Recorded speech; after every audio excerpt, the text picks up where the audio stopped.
Assalamualaikum warahmatullahi wabarakatuh. Waalaikumsalam.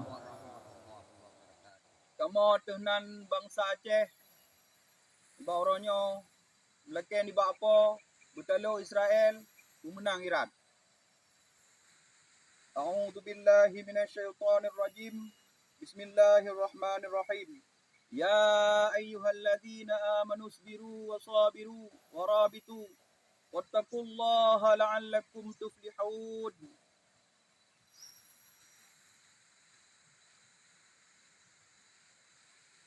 Ya Allah, ya salam, Ibu kuat agama Islam. Kalau Israel menang Iran, berkat Muhammad Nabi dan junjungan. Ya Allah, ya salam, lebih berkuat agama Islam. Kalau Israel menang Iran, berkat Muhammad Nabi dan junjungan. Ya Allah, ya salam, lebih berkuat agama Islam. Kalau Israel menang Iran, berkat Muhammad Nabi dan junjungan. Ya Allah, ya salam, lebih berkuat agama Islam. Kalau Israel menang Iran, berkat itu Nabi Adam.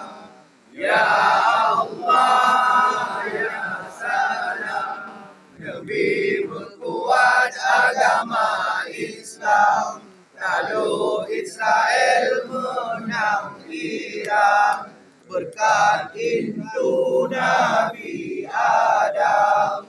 Ya Allah, ya salam, lebih berkuat agama Islam. Kalau Israel menang Iran, berkat itu Nabi Adam. Ya Allah, ya salam, lebih berkuat agama Islam. Kalau Israel menang Iran, berkat Ibrahim yang pemakam. Ya Allah, ya salam, lebih berkuat agama Islam. Kalau Israel menang Iran, berkat Ibrahim yang pemakam.